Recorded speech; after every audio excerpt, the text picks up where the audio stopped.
الحمد للہ رب العالمین والعاقبۃ للمتقین والصلاۃ والسلام علی سید المرسلین وعلی آلہ وصحبہ اجمعین اما بعد فاعوذ باللہ من الشیطان الرجیم بسم اللہ الرحمن الرحیم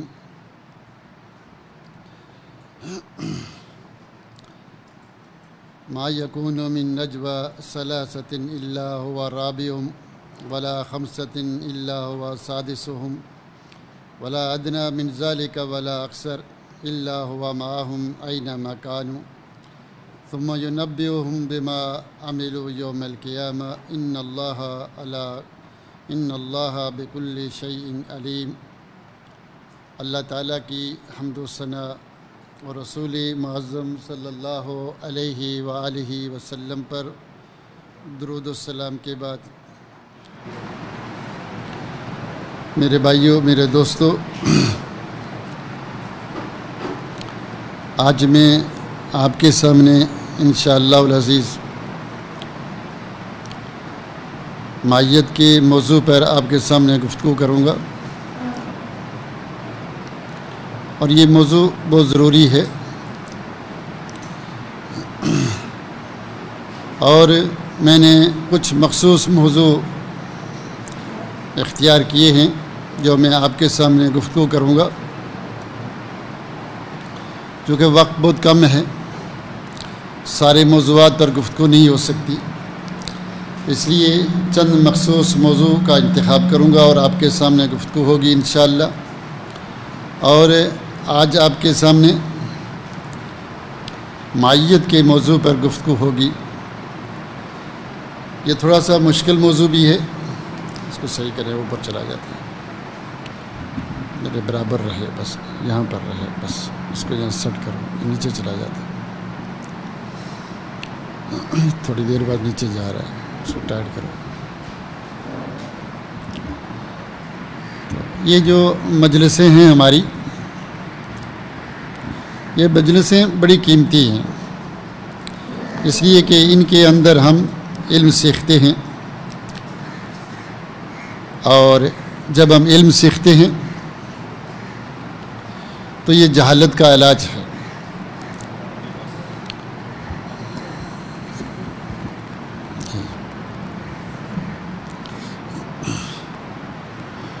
دنیا میں جہالت بہت ہے، اندھیرے بہت ہیں، ان کا علاج صرف ایک ہے کہ ہم علم کو عام کریں، قرآن و سنت کو عام کریں، اور ان لوگوں کے اوپر جو جہالت پھیلا رہے ہیں قرآن و سنت کی برمار کر دیں، قرآن و سنت کے احادیث کے تیر پھینکیں، یہ خود بخود مر جائیں گے۔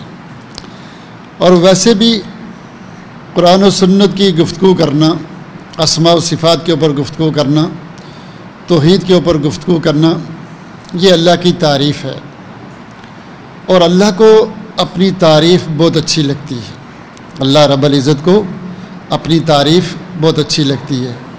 اللہ کے رسول صلی اللہ علیہ وسلم کی حدیث ہے کہ لیس احد احب الیہ المدح من اللہ عز وجل من اجل ذلک مدح نفسہ، رواہ مسلم، کہ اللہ رب العزت کو سب سے زیادہ اپنی تعریف اچھی لگتی ہے۔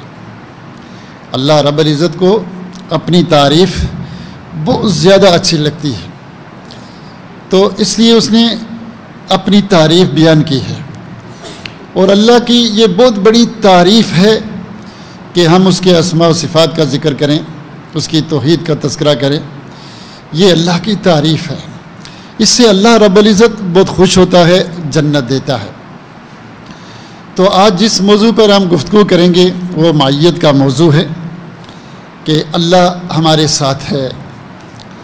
میں نے اس موضوع کو اختیار اس لیے کیا ہے کہ اللہ ہمارے ساتھ ہے، اس سے بہت سارے لوگ یہ معنی مراد لیتے ہیں کہ اللہ ہر چیز میں ہے، ہر جگہ موجود ہے۔ تو اس کا معنی کیا ہے، مفہوم کیا ہے؟ جب اہل السنہ والجماعہ محدثین ائمہ اربع، تابعین، تبع تابعین، صحابہ، انبیاء، رسول جب یہ کہتے ہیں کہ اللہ رب العزت عرش کے اوپر ہے، جیسے اس کو زیب دیتا ہے، ہر جگہ موجود نہیں ہے، تو ان کے مقابلے میں یہ جو فرقے ہیں، بہت سارے فرقے ہیں، بے شمار فرقے، وہ یہ کہتے ہیں کہ اللہ ہر جگہ موجود ہے، ہر چیز میں موجود ہے۔ یہ صوفی، یہ حلولی، یہ اشعری، یہ ماتوریدی، بے شمار فرقے، وہ یہ کہتے ہیں کہ اللہ ہر چیز میں ہے، ہر جگہ موجود ہے۔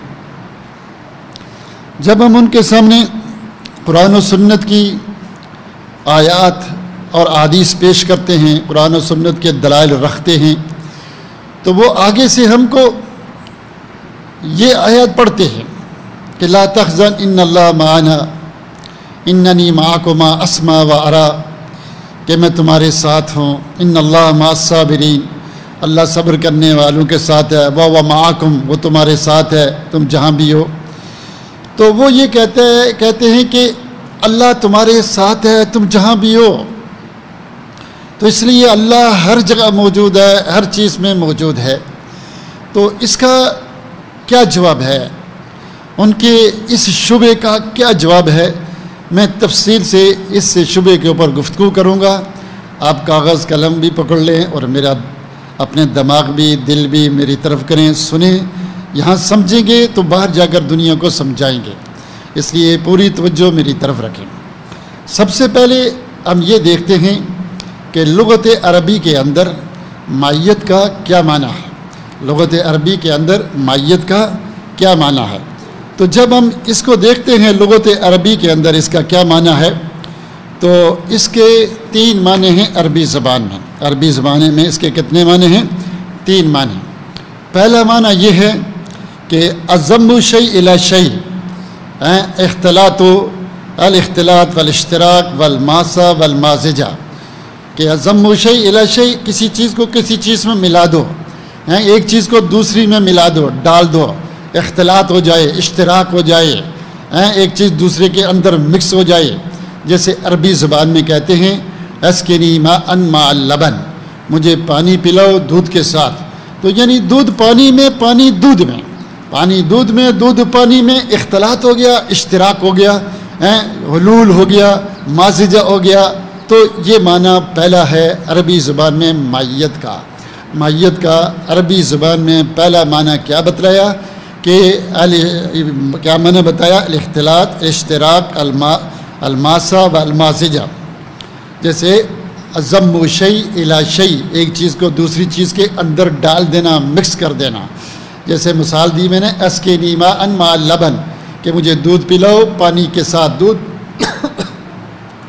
پانی میں، پانی دودھ میں، یہ پہلا معنی ہے۔ دوسرا معنی کیا ہے؟ دوسرا معنی ہے المصاحبہ مقیدہ فی المکان، مصاحبہ مقیدہ فی المکان، اے اجتماع شیء فی شیء، اے نحن کنا معا فی الفصل، اے کنا جمعا فی الفصل، کہ جمع ہونا، اجتماع کرنا۔ الطلاب مع المدرس، کہ طالب علم استاد کے ساتھ تھے، المدرس مع الطلاب، ان کے ساتھ تھا، یعنی جمع ہونا۔ دوسرا معنی کیا ہے؟ جمع ہونا۔ المصاحبہ المقیدہ، کسی خاص جگہ پر کچھ لوگوں کا جمع ہونا، کچھ چیزوں کا جمع ہونا، اس کو کیا بولتے ہیں؟ مصاحبہ مقیدہ۔ جیسے الطلاب مع المدرس، المدرس مع الطلاب، الزوج مع الزوج، زوجہ، شوہر اپنی بیوی کے ساتھ، بیوی اپنے شوہر کے ساتھ، یعنی ایک جگہ پر دونوں بیٹھے ہوئے ہیں، دونوں جمع ہیں ایک جگہ پر۔ کننا مجتمعین فی المکان، اے نحن مدى مجتمعین فی المکان، ہم ایک جگہ جمع ہیں، جیسے آپ یہاں جمع ہیں۔ یہ کیا دوسرا معنی کیا ہے؟ مصاحبہ مقیدہ فی المکان۔ دوسرا معنی سمجھ آ گیا؟ یہ دوسرا معنی۔ تیسرا معنی ہے المصاحبہ المقیدہ، لا مصاحبہ المطلقہ، مصاحبہ مطلقہ، مقیدہ نہیں، مطلقہ۔ کہ مطلقہ کا کیا معنی ہے؟ جیسے میں کہتا ہوں کہ انا مع الانبیاء و رسل، میں نبیوں اور رسولوں کے ساتھ ہوں، نبی جہاں بھی ہوں، رسول جہاں بھی ہوں، میں ان کے ساتھ ہوں، میں ان کے ساتھ ہوں۔ وہ مشرق میں ہوں، مغرب میں ہوں، شمال میں ہوں، جنوب میں ہوں، جہاں بھی انبیاء ہوں میں ان کے ساتھ ہوں۔ جیسے میں کہتا ہوں انا مع الحق، میں حق کے ساتھ ہوں، لست مع الباطل، میں باطل کے ساتھ نہیں ہوں، وہ حق جہاں بھی ہے، مشرق میں، مغرب میں، جنوب میں، قریب ہو دور ہو، انا مع الحق، میں حق کے ساتھ ہوں۔ تو اس کے لیے اختلاط ہونا ضروری نہیں، اس کے لیے کسی ایک جگہ پہ جمع ہونا ضروری نہیں، یہ مطلقاً مصاحبہ مطلقاً ہے کہ تم جہاں بھی ہو میں تمہارے ساتھ ہوں۔ جیسے کہتے ہیں انا اسیر والسماء معی، میں چل رہا تھا اور آسمان میرے ساتھ تھا، چاند میرے ساتھ تھا، سورج میرے ساتھ تھا، ستارے میرے ساتھ تھے۔ ستارے اوپر ہیں، ستارے کہاں ہیں؟ اوپر ہیں، چاند اوپر ہے، سورج اوپر ہے، آسمان اوپر ہے، میں مشرق میں جاؤں، مغرب میں، شمال میں، جنوب میں، لیکن چاند سورج ستارے میرے ساتھ ہی ہیں، حالانکہ وہ اوپر ہیں، لیکن عربی زبان میں کہتے ہیں کہ انا اسیر والقمر معی، میں چل رہا تھا اور چاند میرے ساتھ تھا۔ اب چاند اوپر میں نیچے، لیکن اس کو بھی کیا کہا جاتا ہے؟ مصاحبہ، لیکن مصاحبہ مطلقہ، یہ تیسرا معنی ہے۔ اب ذرا جیسے الہ مع اللہ، کیا اللہ کے ساتھ اور الہ ہیں؟ جب لات و منات و عزیٰ کا دعویٰ کیا جا رہا تھا کہ یہ آلیہ ہیں، تو اللہ کہاں پر ہے؟ اللہ عرش کے اوپر ہے، لیکن اللہ کیا کریں کہ الہ مع اللہ، کیا یہ الہ ہیں اللہ کے ساتھ؟ حالانکہ وہ زمین پر ہیں، اللہ عرش عظیم پر ہیں، تو یہ الہ اللہ کے اندر نہیں ہے، نہ اللہ کے ساتھ ہیں، بلکہ اللہ وہ پر ہے اور یہ الہ زمین پر ہیں۔ تو اللہ کہتا ہے یہ الہ نہیں ہے، کیا ان کو تم نے اللہ کے ساتھ الہ بنایا ہے؟ تو اس سے پتہ چلا تیسرا معنی کیا ہے؟ مصاحبہ مطلقہ ہے، اس کے لیے کسی مکان میں اجتماع کرنا، اکٹھا ہونا ضروری نہیں، نہ اختلاط کا، اشتراک کا ہونا ضروری ہے۔ تو عربی زبان میں معیت کے 3 معنی ہیں۔ عربی زبان میں معیت کے کتنے معنی؟ 3 معنی۔ تو 3 معنوں میں سے کون سا معنی اختیار کریں گے اللہ رب العزت کے لیے؟ کیا تینوں معنی اختیار کریں گے یا بعض کو لیں گے بعض کو چھوڑیں گے؟ تو اس میں قاعدہ یہ ہے کہ عربی زبان میں جب ایک لفظ ہو اور اس کے کئی معنی ہوں، ایک لفظ ہو اور اس کے کئی معنی ہوں، تو ان میں سے وہ معنی اختیار کریں گے جو اللہ کی شان کے مطابق ہو اور دوسری آیات اور احادیث کے خلاف نہ ہو۔ وہ معنی اختیار کریں گے جو دوسری آیات اور حدیث، دوسری نصوص، دوسرے دلائل کے خلاف نہ ہو اور اللہ کی شان کے مطابق ہو، اور وہ معنی جو اللہ کی شان کو زیب نہیں دیتے، اور وہ معنی جو دوسری آیات اور حدیث کے خلاف ہیں، وہ معنی مراد نہیں ہیں، ان کو چھوڑ دیں گے۔ اگر سارے معنی اللہ کی شان کے مطابق ہیں، اگر سارے معنی دوسری آیات اور حدیث کے مطابق ہیں، تو سارے معنی مراد ہیں، لیکن اگر کچھ معنی مخالف ہیں، کچھ معنی جو ہے وہ صحیح ہیں، تو وہ معنی اس لفظ کے چھوڑ دیں گے جو دوسری آیات اور حدیث کے خلاف ہیں، جو اللہ کی شان کے خلاف ہے۔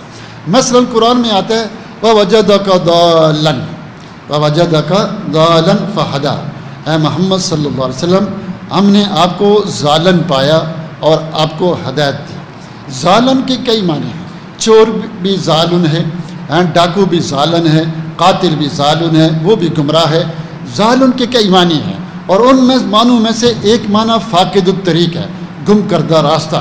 جو کسی چوراہے پہ کھڑا ہو اور وہاں کئی راستے ہوں، دائیں بائیں کئی، جیسے آپ کسی چورنگی پہ کھڑے ہوں، ایک ہی طرح کی روڈیں بنی ہوں، تو آپ کو پتہ نہ ہو کہ راستہ سیدھا کہاں ہے، تو آپ کو بھی ضالن کہتے ہیں، فاقد الطریق، جس کو راستہ گم ہو گیا ہو، جس کا راستہ نہ، جس کو صحیح راستے کا پتہ نہ ہو۔ تو اس کے کئی معنی ہیں۔ تو جب یہ کئی معنی ہیں تو ان میں سے کون سا معنی اختیار کریں گے؟ وہ معنی جو نبی کی شان کے مطابق ہو، اور وہ معنی جو دوسری آیات اور حدیث کے خلاف نہ ہو، وہ معنی جو دوسری آیات اور حدیث کے خلاف نہ ہو، وہ معنی اختیار کریں گے۔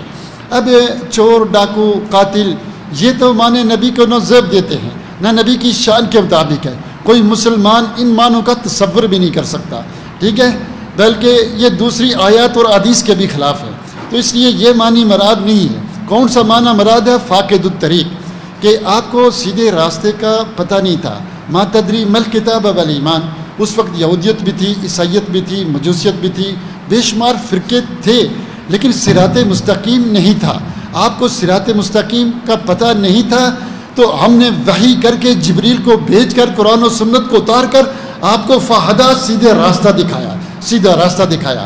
تو یہاں معنی فاقد الطریق کریں گے۔ کون سا معنی کریں گے؟ فاقد الطریق، کہ آپ کو صراط مستقیم پتہ نہ تھا، ہم نے وحی بھیج کر جبریل کو اتار کر آپ کو سیدھا راستہ دکھایا کہ یہودیت بھی غلط، عیسائیت بھی غلط، مجوسیت بھی غلط، اور دوسرے جتنے عرب کے جو ادیان شرک کی پرستی وہ بھی سب غلط، سیدھا راستہ یہ ہے۔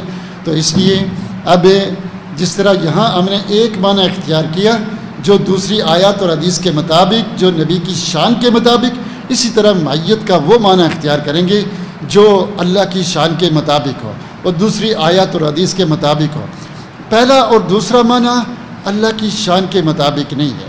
پہلا اور دوسرا معنی، پہلا معنی کیا تھا؟ اختلاط، کہ اللہ ہر چیز کے اندر حلول کر گیا، ہر چیز کے اندر موجود ہے، یا ہر چیز اللہ ہے، ہر چیز کے اندر موجود ہے۔ یہ معنی کفریہ معنی ہے۔ ہم زمین پر چلتے ہیں تو کیا زمین پر چلتے ہیں تو اللہ پر چلتے ہیں؟ اس سے بڑا کفر کیا ہے؟ ایک مرد بھی عورت، عورت بھی عورت، دونوں میاں بیوی ہیں، جمع کر رہے ہیں، تو کیا یہ تو کفر سے بھی بڑا کفر ہے۔ کوئی انسان مسلمان نہیں جس کو اللہ نے عقل دی ہے وہ یہ معنی کر ہی نہیں سکتا کہ یہ معنی اللہ کے یہ معنی کرے کہ اللہ ہر چیز کے اندر ہے، ہر چیز اللہ ہے۔ یہ کفریہ معنی ہے۔ اور اسی طرح دوسرا معنی بھی غلط ہے کہ اللہ ہر چیز کے ساتھ ہے، ہر جگہ موجود ہے۔ کیا گندی جگہوں میں موجود ہے اللہ؟ ہر جگہ یہ عیب ہے، یہ توہین ہے۔ تو یہ دونوں معنی غلط ہیں، یہ اللہ کو زیب ہی نہیں دیتے، یہ اللہ کو زیب ہی نہیں دیتے، اس لیے یہ دونوں معنی غلط ہیں۔ تو صحیح معنی کیا ہے؟ صحیح معنی ہم وہ کریں گے جو میرے بھائیوں ذرا دیکھیں کہ یہ دونوں معنی قرآن کی آیات کے خلاف ہیں۔ قرآن کی آیات آپ جانتے ہیں، قرآن میں اللہ کہتا ہے هو العلی العظیم، هو العلی الکبیر، اور اللہ کہتا ہے انہ علی حکیم۔ جگہ جگہ کیا لفظ ہے؟ علی، هو العلی العظیم۔ آیت الکرسی آتی ہے نا، اس کے آخر میں کیا ہے؟ هو العلی العظیم۔ اللہ علی ہے، علی یعنی بلند ہے۔ علی کا معنی کیا؟ بلند ہے، ہر جگہ موجود نہیں ہے۔ علی کا یہ معنی نہیں کہ اللہ ہر جگہ موجود ہے۔ هو العلی العظیم، هو العلی الکبیر۔ تو علی الحکیم یہ اللہ رب العزت کا نام ہے۔ تو اس سے یہ معنی پہلا اور دوسرا معنی قرآن کی ان آیات کے خلاف ہے جن کے اندر لفظ اللہ کا نام علی آیا ہے، چونکہ علی کا معنی ہوتا ہے بلند ہونا۔ اس طرح سبح اسم ربک الاعلی، آپ جانتے ہیں وہ آیات جن کے اندر لفظ اعلی آیا ہے، وہ یہ معنی ان آیات کے بھی خلاف ہے۔ یہ معنی پہلا اور دوسرا معنی ان آیات کے بھی خلاف ہے۔ اس لیے جو معنی قرآن کی آیات کے خلاف ہو وہ کبھی ہم بیان کر ہی نہیں سکتے۔ اسی طرح آپ جانتے ہیں کہ اللہ تعالیٰ نے ہمیں بتایا ہے کہ اللہ اوپر ہے، الرحمن علی العرش استویٰ، اللہ مستوی ہے عرش کے اوپر۔ اللہ عرش کے اوپر، وہ آیات جو یہ بتلاتی ہیں اللہ عرش کے اوپر ہے، یہ پہلا اور دوسرا معنی ان آیات کے بھی خلاف ہے، ان آیات کے بھی خلاف ہے۔ اس لیے وہ آیات جن میں واضح طور پر لکھا ہوا ہے عروج کا، صعود کا، فوقیت کا، یہ جو معنی لکھے ہوئے ہیں تو ان آیات کے خلاف ہے۔ وقت کم ہے، میں وہ ساری آیات پڑھنے کا ٹائم نہیں ہے۔ اس طرح وہ آیات جو قرآن کے اترنے کا، وحی کے اترنے کا، جبریل کے اترنے کا، فرشتوں کے اترنے کا، یعنی اللہ سے حکم لے کر، وحی لے کر جبریل اترتے ہیں، وحی اترتی ہے، تو ان آیات کے بھی خلاف ہے۔ یہ پورا مجھے آدھا گھنٹہ لگ جائے اگر میں وہ آیات صرف بیان کرنا شروع کر دوں جن میں یہ لکھا ہوا ہے کہ اللہ اوپر ہے، ہر جگہ موجود نہیں ہے۔ تو اس لیے جو معنی قرآن کے خلاف ہو وہ ہم کبھی بیان نہیں کر سکتے۔ اس طرح بے شمار حدیث کے خلاف ہے۔ وہ حدیث آپ جانتے ہیں کہ اللہ کے رسول صلی اللہ علیہ وسلم نے اس لونڈی سے پوچھا، ایک صحابی کی ایک لونڈی تھی، وہ بکریاں چراتی تھی، یہ اس کو کوئی صحیح کر لیا کر، تو وہ لونڈی تھی، بکریاں چراتی تھی، تو بکریاں چراتے چراتے ایک دن بیڑیا آیا، ایک بکری کھا کے چلا گیا، اس کو غصہ آیا، اس نے اس کو تھپڑ مار دیا۔ جب اس نے اس کو تھپڑ مارا، یہ اوپر ہو جاتا ہے، یہ آواز صحیح نہیں جاتی۔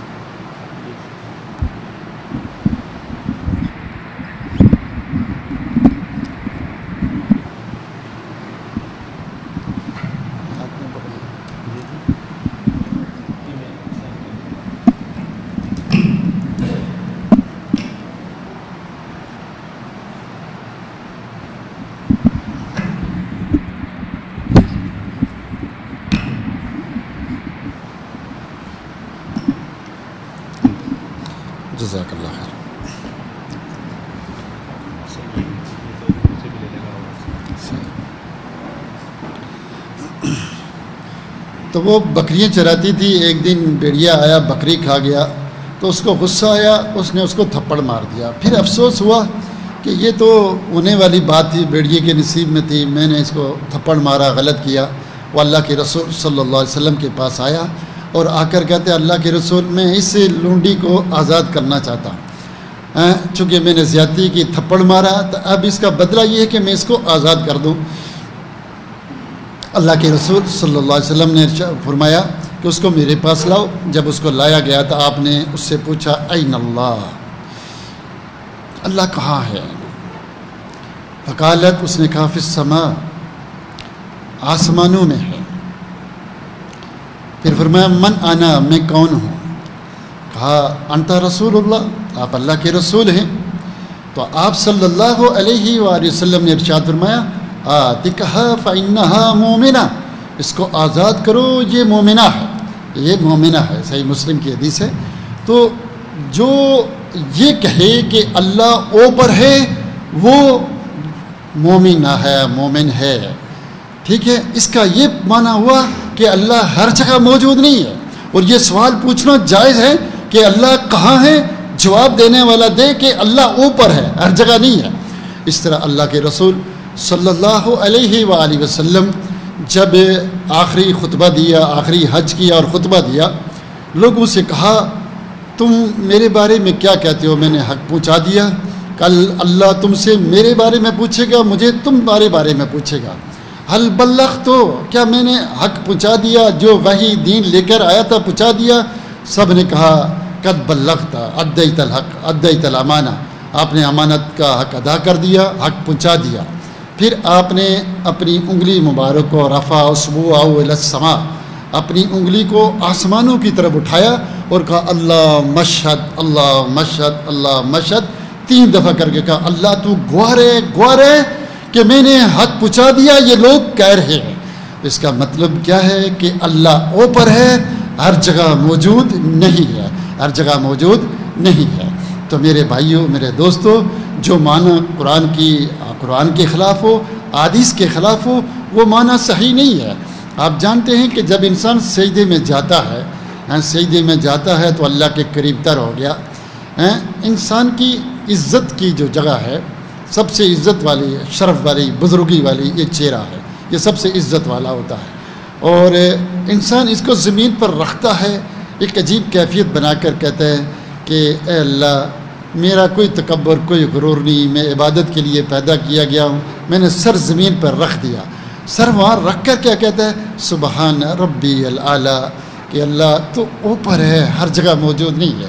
سبحان ربی الاعلیٰ, اللہ تو اوپر ہے, ہر جگہ موجود نہیں ہے. اس طرح سے بے شمار حدیثیں ہیں جو اس بات کی دلالت کرتی ہیں کہ اللہ رب العزت ہر جگہ موجود نہیں بلکہ اوپر ہے. اس طرح جب بھی انسان دعا کرتا ہے تو اپنے ہاتھوں کو کیا کرتا ہے؟ اوپر اٹھاتا ہے. کہاں اٹھاتا ہے؟ اوپر. بے شمار صحابہ, بلکہ سارے صحابہ کا متفق کا یہ عقیدہ ہے, یہ عقیدہ تھا کہ اللہ اوپر ہے.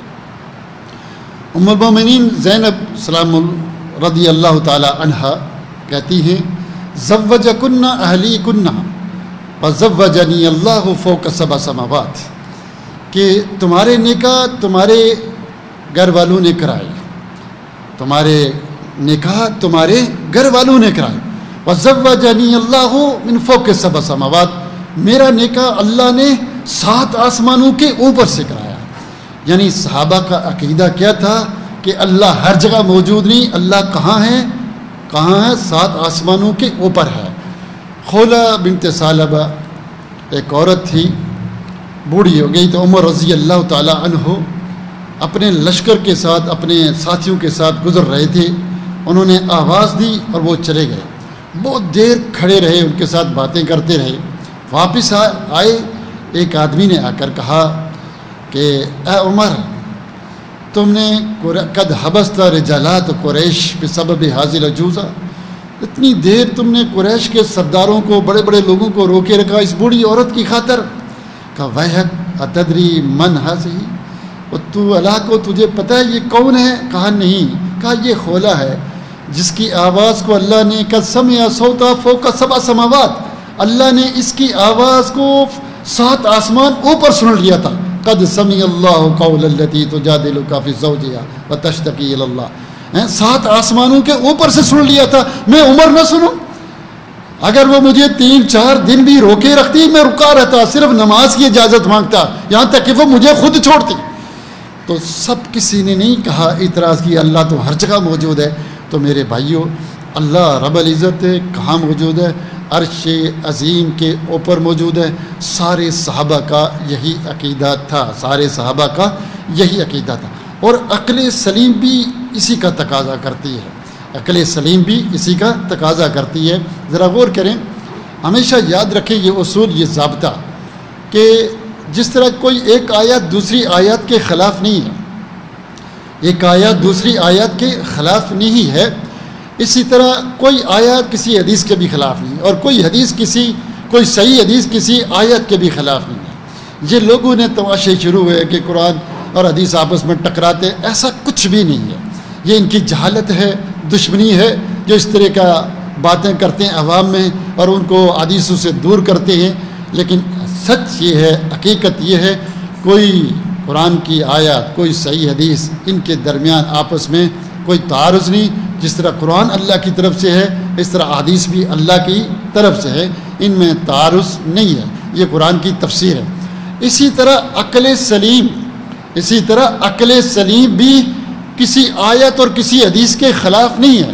جب قرآن سے, حدیث سے, صحابہ کے اجماع سے اللہ کا علو ثابت ہو گیا, اللہ کا علو ثابت ہے, تو اب کوئی عقل اس کے خلاف ہو ہی نہیں سکتی. کوئی عقل, کوئی فطرت اس کے خلاف ہو ہی نہیں سکتی. وہ عقل جو خراب ہو چکی ہے, جس کو معاشرے نے, گندے لوگوں نے خراب کر دیا ہے, وہ جو کہتی ہے میرا جسم میری مرضی, جن کی عقلیں فطرت خراب ہو چکی ہے, وہ تو یہ بات کر سکتے ہیں. لیکن عقل سلیم رکھنے والا ہے کبھی قرآن و سنت کے, کوئی عقل سلیم کبھی نقل صحیح کے خلاف نہیں ہو سکتی. میرے بھائیوں, میرے دوستو, اللہ نے جب اس مخلوق کو پیدا کیا نا, تو اپنے آپ سے نہیں پیدا کیا, الگ سے پیدا کیا.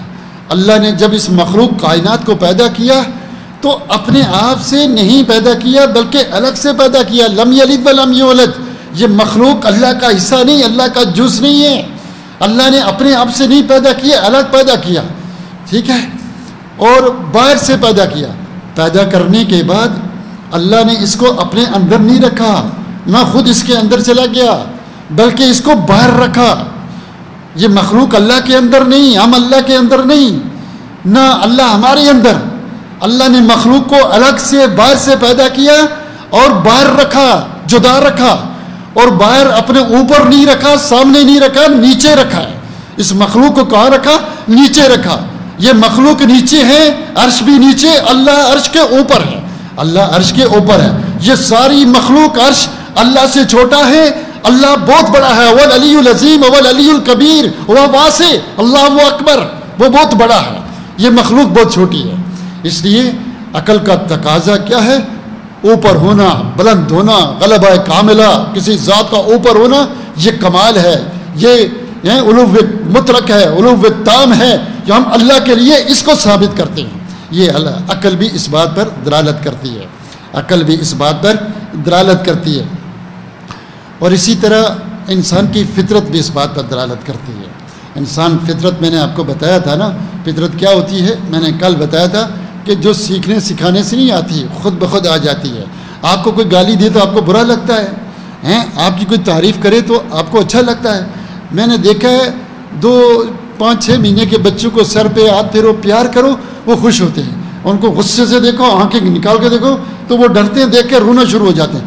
ان کو بھی پتہ ہے کہ یہ میرے ساتھ اچھا کر رہا ہے, یہ برا کر رہا ہے, ان کو بھی پتہ ہے. جانوروں کے بچوں کو بھی پتہ چل جاتا ہے. کس نے ان کو بتلایا کہ بلی مرغی کے بچے کی دشمن ہے, اس کو دیکھ کر بھاگتا ہے. یہ فطرت اندر ہوتی ہے. یہ اندر سے فطرت یہ کہتی ہے کہ اللہ اوپر ہے. کل میں نے آپ کو بتلایا تھا نا کہ کچھ لوگ اللہ کو مانتے نہیں تھے, لیکن جو ہی ان کو کوئی مشکل آئے, پریشانی آئے, تو وہ ایک دم کہتے یا ایسے اوپر کرتے. انہیں کہا جب تم اللہ کو مانتے نہیں ہو پھر ایسے کیوں کرتے ہو؟ کہا پتہ نہیں, اندر سے وہ اٹھتا ہے تو ہم اپنی منہ اوپر کر کے کہتے ہیں اللہ. آپ نے کتوں کو دیکھا ہوگا جو دیہاتوں میں رہتے ہیں, جانوروں کو جنگلوں میں دیکھا ہوگا، جب وہ بیمار ہوتے ہیں تو اپنی گردن اوپر کر کے ہو کرتے ہیں. بیڑیے کو، کتوں کو دیکھا ہوگا، ان کو بھی پتہ ہے کہ اللہ اوپر ہے، ہر جگہ نہیں. لیکن آج کے مشرک کہتے ہیں نہیں، اللہ ہر جگہ موجود ہے. جانوروں کو بھی پتہ ہے کہ اللہ رب العزت اوپر ہے، ہر جگہ موجود نہیں ہے. وہ سلیمان علیہ السلام جب بارش کے لیے نکلے تو ایک چیونٹی کو دیکھا، کیا تھی؟ رافعۃ قوائم الی السماء مستلقیۃ علی ظہرہا، اپنی پیٹ کو لگا کر اپنی وہ ٹانگیں آسمان کی طرف کر کے کہہ رہی ہے اللہم انی خلق من خلقک، اللہ میں کیا تیری مخلوق ہوں. اس کو بھی پتہ ہے، اس چیونٹی کو، کہ میرا رب اوپر ہے. لیکن یہ کیا ہے اس کو نہیں پتہ. تو اس لیے میرے بھائیوں، میرے دوستوں، فطرت کا تقاضا ہے. دعا مانگتے ہیں ایک دم کہتے ہیں یا اللہ، جب کوئی مشکل آتی ہے کہتے ہیں یا اللہ. بغیر کوئی سبق سیکھے سکھائے پڑھا لو ساری زندگی جتنا مرضی کہ اللہ ہر جگہ موجود ہے، لیکن جب پریشانی آتی ہے دعا مانگتا ہے انسان تو کہتا ہے یا اللہ، اوپر کی طرف دیکھے. تو فطرت کا تقاضا، عقل کا تقاضا یہ ہے کہ اللہ اوپر ہے. قرآن یہی کہتا ہے، حدیث یہی کہتی ہیں. میرے بھائیوں، میرے دوستوں، اور سارے اہل السنہ والجماعہ کا اس پر اجماع ہے کہ اللہ اوپر ہے، علو مطلق ہے، علو نسبی نہیں کہ اللہ ہر جگہ موجود نہیں ہے. دیکھیے گا ذرا تفصیل سے اس مسئلے کو میں لیتا ہوں. اللہ ہر جگہ ہے، اس کا کیا معنی ہے؟ اللہ ہر جگہ ہے، اس کا کیا معنی ہے؟ کہ اللہ اوپر بھی ہے، درمیان میں بھی ہے، نیچے بھی ہے. اللہ اوپر بھی ہے، درمیان میں بھی ہے، نیچے بھی ہے. یہی معنی ہو سکتا ہے نا کہ اللہ ہر جگہ موجود ہے، اوپر بھی، نیچے بھی اور درمیان بھی موجود ہے. تو نیچے تو نہیں ہو سکتا. کیوں؟ اس لیے نہیں ہو سکتا. اللہ نیچے نہیں ہو سکتا، اس لیے نہیں ہو سکتا کہ نیچے ہونا عیب ہے. نیچے ہونا عیب ہے. عیب ہے کہ نہیں؟ فلانا نیچے. ان المنافقین فی الدرک الاسفل من النار، وہ سب سے نیچے ادھر کھڈے میں ہوں گے جہنم کے. اور جہنم کو اللہ نے نیچے بنایا، جنت اوپر ہے. تو نیچے ہونا عیب ہے، ایک بے عزتی ہے. یہ اللہ کے لیے ثابت کرنا، اللہ کے لیے کمال ثابت کریں گے. عیب والی چیزیں اللہ کے لیے ثابت نہیں کریں گے. اس طرح درمیان میں ہونا کہ کچھ چیزیں اللہ کے اوپر ہیں، کچھ نیچے ہیں. کچھ چیزیں یا اللہ کا کچھ حصہ اوپر ہیں، کچھ درمیان میں، کچھ نیچے، یہ بھی کفر ہے. اللہ علو مطلق ہے، مکمل اوپر ہے. مخلوق کا کوئی ذرہ اللہ کے اوپر نہیں ہے. اور قرآن میں اللہ کہتا ہے نا وَالْأَوَّلُ وَالْآخِرُ وَالظَّاهِرُ وَالْبَاطِنُ.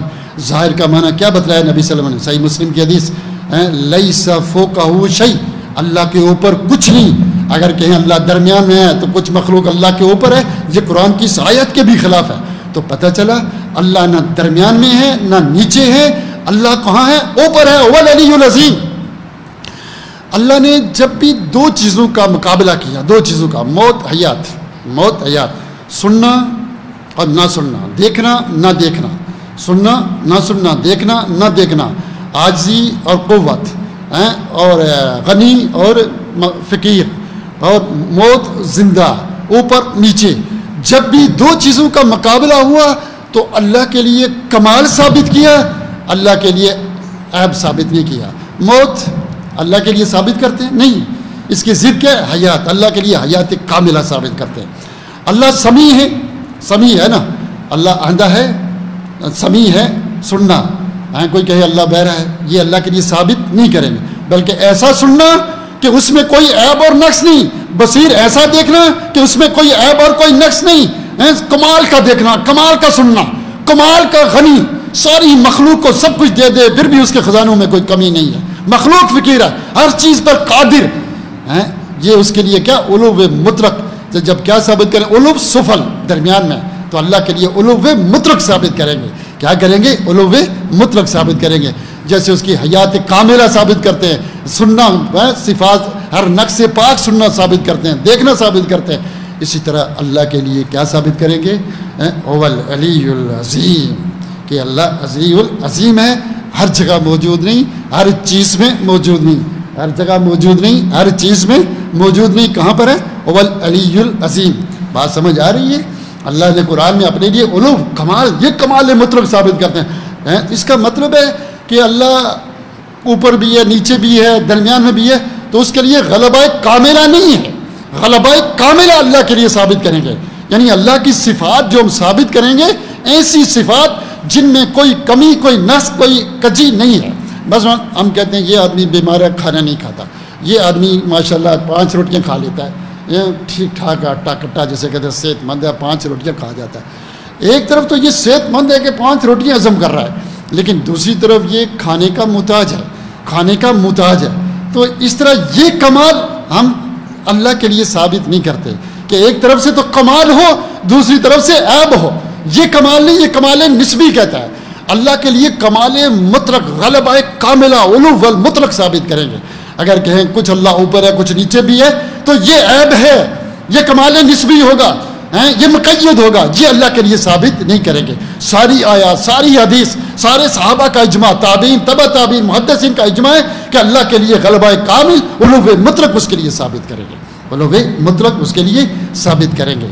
تو اس لیے ایک بات اور بھی یاد رکھنا کہ جب اللہ رب العزت کسی چیز کی نفی کر دے کہ یہ میری صفت نہیں ہے، اللہ رب العزت کسی چیز کی نفی کر دے کہ یہ میری صفت نہیں ہے، جیسے اللہ جھوٹ نہیں بولتا، اللہ جھوٹ نہیں بولتا، اللہ کو نیند نہیں آتی ہے، ٹھیک ہے، اللہ کو نیند نہیں دیتی، نیند نہیں آتی، اللہ جھوٹ نہیں بولتا، اللہ کو موت نہیں آتی، ٹھیک ہے۔ اب دنیا کی کوئی آیت، کوئی حدیث، کوئی دلیل ایسی ہے نہیں جو اس بات پر دلالت کرے کہ اللہ کو نیند آتی ہے یا اللہ جھوٹ بولتا ہے۔ جس چیز کی نفی آ جائے قرآن میں، اللہ نے نفی کر دی کہ یہ میری صفت نہیں ہے، یہ عیب ہے، یہ عیب ہے، اللہ نفی کر دے کہ اللہ زندہ ہے، نیند نہیں آتی، اس کو موت نہیں آتی، فتوکل علی الحی الذی لا یموت، اللہ لا الہ الا هو الحی القیوم، اللہ کیا ہے؟ حی ہے، سمجھ آئی؟ اللہ حی ہے۔ جب اللہ حی ہے تو اب کوئی آیات اس بات پہ دلالت نہیں کرتی، کوئی حدیث، کوئی عقلی، کوئی نقلی، کوئی فطری، کوئی دنیا کی دلیل اس بات پر دلالت کرتی نہیں کہ اللہ جھوٹ بولتا ہے، اللہ کو موت آئے گی، اللہ کو نیند آئے گی۔ کیوں؟ کہ اللہ نے قرآن میں نفی کر دی، اللہ نے قرآن میں نفی کر دی، اب کوئی دلیل نہیں تھا، ٹھیک ہے۔ بس میں ایک ایسے لوگوں کو سمجھاتا رہتا ہوں، ابھی کیا ٹائم ہوا ہے؟ گھڑی سامنے دیکھ لیں، کیا ٹائم؟ 9:42۔ اب کوئی کہے ابھی رات کے 2 بج رہے ہیں اور وہ کہے میرے پاس 50,000 دلائل ہیں، میں مناقشہ کرنا چاہتا ہوں۔ آپ 2 دن اس سے مناقشہ کرتے رہے ہیں، اس کے 50، آپ بھی پاگل وہ بھی پاگل۔ عقل مند کیا ہے کہ 2 گھنٹے تیرے 50,000 دلائل سننے کے بعد کیا رات کے 2 بج جائیں گے؟ کیا 2 بج جائیں گے؟ نہیں، ابھی 9 بجے ہوئے تو 9 ہی بج رہے ہیں، 2 بج ہی نہیں سکتے۔ تو اس سے بڑی حقیقت یہ ہے کہ جس کی نفی اللہ قرآن میں کر دے، حدیث جس کی نفی کر دیں کہ اللہ کا صفت نہیں ہے، اب دنیا کی کوئی دلیل اس پر موجود ہی نہیں۔ جب اللہ نے اپنے آپ سے سفل کی نفی کر دی، التعلم لو سمیع لیس کمثلہ شیء، اللہ درمیان میں نہیں، اللہ نیچے نہیں، اللہ کیا ہے؟ اس نے اپنے لیے علو کو ثابت کیا، هو العلی العظیم۔ دنیا میں کوئی دلیل موجود ہی نہیں جو اس بات پر دلالت کرتی ہو کہ اللہ ہر جگہ موجود ہے۔ دنیا میں نہ کوئی عقلی، کوئی نقلی، نہ کوئی فطری، کوئی دلیل موجود ہی نہیں کہ اللہ رب العزت ہر جگہ موجود ہو، ایسا ہو ہی نہیں سکتا۔ جیسے ابھی رات کے 10 بجنے ممکن نہیں ہے۔ اس سے بڑی حقیقت یہ ہے کہ جب اللہ نے اپنے لیے ثابت کیا هو العلی العظیم هو العلی الکبیر، ٹھیک ہے، تو اب کوئی کہے نہیں جی اللہ ہر جگہ موجود ہے، کوئی دلیل موجود ہی نہیں ہے۔ اور یاد رکھیے گا کہ اللہ کی صفات میں تعارض نہیں ہے، اس مسئلے کو میں آگے چل کر بہت کھولوں گا۔ اللہ کی صفات میں تعارض نہیں ہے، یاد رکھنا گا، آگے چل کر بتاؤں گا۔ مائیت میں اور علو میں تعارض نہیں ہے، قرب میں اور استوا میں تعارض نہیں ہے۔ تعارض کس میں؟ قریب بعید، اللہ بعید نہیں ہے، قریب ہے، ٹھیک ہے، قریب ہے۔ اللہ اوپر ہے، علو کی ضد کیا؟ سفل، اور درمیان میں ہونا، یہ ضد ہیں، مائیت ضد نہیں ہے، آگے چل کے بتاؤں گا میں آگے، ٹھیک ہے۔ تو جب 2 چیزوں میں تعارض آ جائے تو دونوں چیزیں اللہ کی صفت نہیں ہو سکتی۔ موت اور حیات، کوئی کہے جی اللہ مرا ہوا بھی ہے زندہ بھی ہے، کوئی کہے اللہ سنتا بھی ہے نہیں بھی سنتا، اللہ بہرا بھی ہے اور کیا کہتے ہیں سنتا بھی ہے، اللہ دیکھتا بھی ہے اور آندھا بھی ہے، اللہ اوپر بھی ہے نیچے بھی ہے، اللہ فقیر بھی ہے غنی بھی ہے۔ یہ کفر ہے، یہ اللہ کی صفات نہیں ہوتی۔ 2 چیزوں میں جب تقابل ہو، تعارض ہو، ان میں صرف کمال اللہ کے لیے ثابت کریں گے، دوسرا چیزیں ثابت کفر کرنا ہے۔ بہت سارے لوگ کہتے ہیں کیا پھر اللہ ہر چیز پر قادر کیسے ہوا؟ کہ اللہ ہر چیز پر قادر ہے یہ کیسے ہوا کہ اللہ کہتے ہیں اللہ اوپر بھی ہے نیچے، اللہ ہر چیز پر قادر ہے، اللہ مرا ہوا زندہ اس پر بھی قادر ہے، اللہ دیکھتا بھی ہے نہیں بھی دیکھتا یہ قادر، یہ کوئی چیز ہی نہیں ہے، ان دو میں سے ایک صفت ہوگی۔ اگر اللہ سمیع ہے، ہم کہیں جی نہیں سمیع نہیں ہے، اللہ زندہ ہے، کوئی کہیں مرا ہوا بھی ہے، جب مرا ہوا تو زندہ نہیں ہے، پھر اللہ ہر چیز پر قادر ہے نا۔ اگر دو الہ ہوتے تو پھر اس کے بھی طاقت ہے، پھر ہر چیز پر تو قادر نہ ہوا، پھر وہ الہ نہ ہوا۔ الہ کا معنی ہر چیز پر قادر، ہر چیز پر جو چاہے جب چاہے، غلبہ کاملہ، قوت کاملہ، علو مطلق اس کے لیے ثابت ہو۔ تو اس لیے یہ کہنا، یہ آگے چل کر بتاؤں گا آپ کو کہ اللہ ہر چیز پر قادر ہے، اللہ ہر چیز پر قادر ہے، جو چاہے کرے کر سکتا ہے، اس ساری مخلوق کو ختم کر دے پھر زندہ کر دے، قادر ہے۔ لیکن یہ کہ اللہ کیا ہے جھوٹ بولتا ہے، نہیں، یہ اللہ کی صفت ہی نہیں ہے۔ اللہ مرا ہو، اللہ سوتا ہو، یہ اللہ کی صفت ہی نہیں ہے۔ اس بات سے میں آگے چل کے میں بات کروں گا، ابھی اندر نہیں جاؤں گا زیادہ۔ تو اس لیے جو لوگ یہ کہتے ہیں اللہ اوپر بھی ہے نیچے ہر چیز پر قادر ہے، یہ کفری عقائد بیان کر رہے ہیں، یہ کفری عقائد بیان کر رہے ہیں، بالکل صحیح نہیں ہے۔ اس لیے ان سے ہوشیار رہو۔ ایک اور بات ذہن میں آئی، وہ بھی سن لیں۔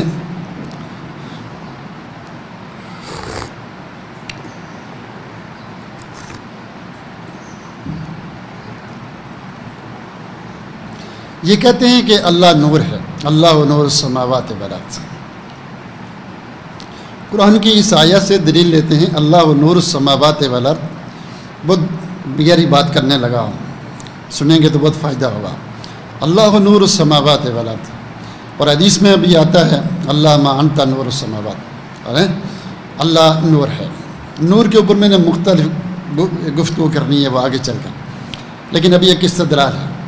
جب اللہ نور ہے، اللہ ہر جگہ موجود ہے، اللہ نور ہے، اللہ ہر جگہ موجود ہے، پھر رات کو اندھیرا کیوں ہو جاتا ہے؟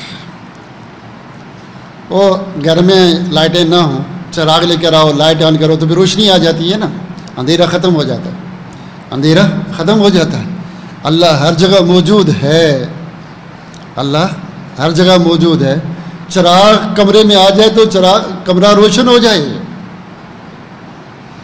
کمرہ روشن ہو جائے، ایسا ہی ہے۔ اور اللہ یہاں موجود ہے اور کمرہ روشن نہیں ہو رہا،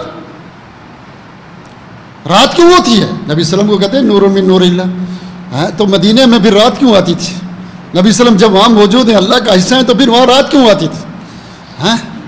نور کا معنی کیا ہے آگے چل کر بتاؤں گا۔ تو یہ ایک طرف کیا کہتے ہیں کہ نبی اللہ ہر جگہ موجود ہے، اللہ نور ہے، تو پھر اندھیرا کیوں ہے؟ اندھیرا کیوں ہے؟ اور آپ جانتے ہیں کہ حدیث میں آتا ہے کہ اللہ کے رسول صلی اللہ علیہ وسلم نے ارشاد فرمایا، بلکہ قرآن میں آتا کہتا ہے کہ موسیٰ علیہ السلام جب طور پہ گئے تو اللہ کو کیا کہا؟ اللہ میں تجھے دیکھنا چاہتا ہوں۔ اللہ نے کہا لن ترانی، نہیں دیکھ سکتا۔ موسیٰ علیہ السلام نے کہا نہیں دیکھنا چاہتا ہوں، تو اللہ نے کہا کہ اس پہاڑ کو دیکھو، اگر پہاڑ کو دیکھ لیا تو مجھے دیکھ لو گے۔ تو اللہ نے پہاڑ پہ اپنی تجلی ڈالی، فلما تجلی ربہ للجبل جعلہ دکا وخر موسیٰ صاعقہ۔ تو جب پہاڑ پہ تجلی ڈلی، تھوڑی سی تجلی اللہ نے ڈالی، پہاڑ کیا ہو گیا؟ ریزہ ریزہ ہو گیا، موسیٰ بے ہوش ہو گئے، پہاڑ چل گیا۔ اللہ ہر جگہ موجود، اس کا نور ہر جگہ موجود، یہ کائنات ذرہ ذرہ نہ ہو، یہ کیسے ممکن ہے؟ سمجھ آ رہی ہے میری بات؟ ہیں آپ دیکھیں موسیٰ علیہ السلام سب سے افضل رسول ہیں، اولو العزم من الرسول، سب سے افضل تو اللہ کے رسول ہے، لیکن اولو العزم من الرسول اللہ سے کہہ رہے اللہ دیکھنا چاہتا ہوں۔ اللہ نے کہا نہیں دیکھ سکتا۔ اچھا دیکھنا ہی ہے تو اس پہاڑ کو دیکھو، اگر دیکھ لیا ٹھیک ہے۔ اللہ نے تجلی ڈالی، پہاڑ کیا ہو گیا؟ جل گیا، یا وہ ٹکڑے ٹکڑے ہو گیا، ریزہ ریزہ ہو گیا۔ وخر موسیٰ صاعقہ، موسیٰ بے ہوش ہو گیا۔ نہ بے ہوش ہو رہے ہیں، نہ کوئی کائنات کا ذرہ ذرہ ہو رہا ہے، یہ سب غلط باتیں ہیں کہ اللہ ہر جگہ موجود ہے۔ اللہ ہر جگہ موجود ہوتا تو کائنات کا نظام درم برم ہو جاتا۔ ایک اور حدیث میں آتا ہے کہ اللہ کے رسول صلی اللہ علیہ وسلم نے ارشاد فرمایا کہ اللہ ایجاب ہو نور، اللہ کے کیا ہیں؟ پردے ہیں، اللہ پردوں میں ہیں، اور اس کے پردے کیا ہیں؟ نور ہیں. لو کشفہ لاخترقت سبحات وجہی ما انتا بصر. بخاری کی حدیث ہے کہ اللہ پردوں میں ہے. اگر پردے کو تھوڑا سا ہٹا دے تو اس کی چہرے کی روشنی کائنات کی ہر چیز کو جلا کے رکھ دے. ساری کائنات جل جائے، تباہ و برباد ہو جائے یہ کائنات. تھوڑا سا اللہ کی تجلی، تھوڑی سی سبحات و وجہ بار آ جائے، یہاں اللہ ہر جگہ موجود ہے، ہر چیز اللہ ہے، کچھ جل ہی نہیں رہا. یار ہم پاگل تو نہیں ہیں؟ وہ جو عیسائی جنت اور جہنم کے ٹکٹ بناتے تھے، لوگوں کو بیوقوف بنایا ہوتا، تم ہمیں بیوقوف تو نہیں بناؤ، کیوں ہمیں پاگل بنا رہے ہو؟ وہ یہ مخلوق ہے، وہ خالق ہے، مخلوق کو پیدا کیا، نیچے رکھا، وہ اوپر ہے، وہ نیچے نہیں ہے. میرے 2-3 موضوع آپ لازمی سمجھے گا اور لوگوں کو بتلائیں. میں جب یہ مائیت پوری کر لوں، اس کے بعد قرب ہے، اس کے بعد نزول، اس کے بعد استوا، میں اس پر گفتگو کروں گا تفصیل سے انشاءاللہ العزیز. اللہ سے توفیق کی دعا مانگے میرے لیے بھی اور آپ کو بھی. پھر لوگوں کو بتلائیں، انشاءاللہ لوگوں کے عقیدے ٹھیک ہو جائیں گے. یہ لوگوں کو دھوکہ دیتے ہیں. کل ایک مولوی صاحب تقریر کر رہے تھے، چونکہ اکثر دنیا اس مسئلے میں پریشان ہے، میں اس لیے اس مسئلے کو زیادہ کھول رہا ہوں. وہ تقریر کر رہا ہے، کہتا ہے کہ دیکھو اللہ سے ملنے کے لیے وسیلہ چاہیے. وسیلہ جیسے چھت پہ جانے کے لیے کیا چاہیے ہوتا ہے؟ وسیلہ. سیڑھیاں وسیلہ ہے، تو سیڑھیاں اوپر جانے کے لیے وسیلہ ہے. تو جنت اوپر ہے، اللہ اوپر ہے، تو ہم نے کیا کرنا ہے؟ سیڑھیاں چڑھنا ہے، وسیلہ بنانا ہے. پیروں کو، بزرگوں کو وسیلہ بنائیں گے. اب جہنم نیچے ہے، نیچے جانے کے لیے کوئی وسیلے کی ضرورت نہیں، اوپر سے چھلانگ مارو نیچے سیدھے. کہتا ہے جہنم نیچے ہے، ہمیں وسیلہ چاہیے، ہم نے جنت میں جانا ہے، اوپر اللہ کے پاس جانا ہے، تم نے جہنم میں جانا ہے، تمہیں وسیلے کی ضرورت نہیں ہے. ہمیں کہتا ہے، ہمیں مولوی صاحب نعرہ تکبیر زندہ آباد کے نعرے لگ رہے ہیں. بیوقوفی کی کوئی حد ہوتی ہے بھائی. دیکھیے وسیلہ چاہیے، لیکن بھوک دور کرنے کے لیے کھانا وسیلہ ہے، ٹھیک ہے. درخت کو اگانے کے لیے پانی ڈالنا پڑتا ہے، چھت پہ جانے کے لیے سیڑھیاں، حیدرآباد جانے کے لیے گاڑی پہ بیٹھنا پڑتا ہے. ہر چیز کا الگ الگ وسیلہ ہوتا ہے، ہر چیز کا الگ الگ. اگر آپ کو حیدرآباد جانے، آپ چھت پہ چڑھ جائیں، میں حیدرآباد جاؤں، حیدرآباد پوچھیں گے. چھت پہ جانا ہو تو گاڑی میں موٹر سائیکل میں بیٹھ گیا، آپ کورنگی جائیں، کبھی چھت پہ پوچھیں گے نہیں. جنت میں جانے کا کیا وسیلہ ہے؟ اسلام، ایمان، عمل صالح، نبیوں پر ایمان لاؤ، ایمان لاؤ، یہ وحی اسلام. ابن تیمیہ لکھتے ہیں جنت ایک دنیا میں بھی ہے، جو اس جنت میں نہیں جائے گا آخرت کی جنت میں بھی نہیں جائے گا. وہ دنیا کی جنت کیا؟ اسلام. جو اس اسلام میں جائے گا وہ جنت میں جائے گا. یہ وسیلہ ہے. اس وسیلے کے بغیر جنت میں نہیں جاؤ گے. لیکن معاف کرنا، یہ چھت پہ کبھی نہیں جاتے، سیڑھیوں پہ ہی رہتے ہیں. کبھی اللہ تک نہیں پہنچتے، بابوں کے پاس ہی رہتے ہیں. ولی اللہ کہتے ہیں شروع میں، پھر اللہ ہٹ جاتا ہے، ولی ولی رہ جاتا ہے. سب کچھ وہیں ہوتا رہتا ہے، سب کچھ وہیں ہوتا رہتا ہے. یہ الگ موضوع میں آپ کو بیان کروں گا. تو ویسے تو علوم مانتے نہیں، کہتے ہیں اللہ ہر جگہ موجود ہے. تو ادھر ہمیں کہتے ہیں ان کو جہنم میں ڈالنے کے لیے ہم نے اوپر جانا ہے، اللہ کے پاس جنت اوپر ہے، اور ہمیں یہ کہتے ہیں. کوئی ظلم کی حد ہوتی ہے یار. کوئی ایسا تو نہ کرو. پہلے اللہ کا علو تو ثابت کرو. تم اس کو مانتے نہیں ہو، ہماری دشمنی میں مان رہے ہو، وہ پھر بھی بڑی مہربانی، لیکن مسئلہ تو سمجھو پہلے. میرے بھائیوں، میرے دوستوں، یہودیوں نے، بلکہ اس سے پہلے ایک بات اور ذہن میں آ گئی. مکہ بیت اللہ جانتے ہیں، بیت اللہ ہر جگہ ہو. ابھی آپ کو پتہ ہے نا کہ لڑائی ہے 2 قبیلوں کے درمیان. ایک کہتا ہے 2 فرقوں کے درمیان.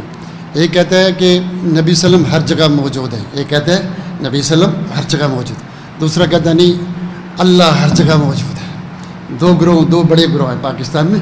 ایک کہتا ہے اللہ بھی ہر جگہ موجود، تو رسول بھی ہر جگہ موجود. دوسرا کہتا ہے نہیں، ہر جگہ کون موجود ہے؟ اللہ ہی کی ضرب لگاؤ، ہر جگہ موجود کون؟ اللہ ہی.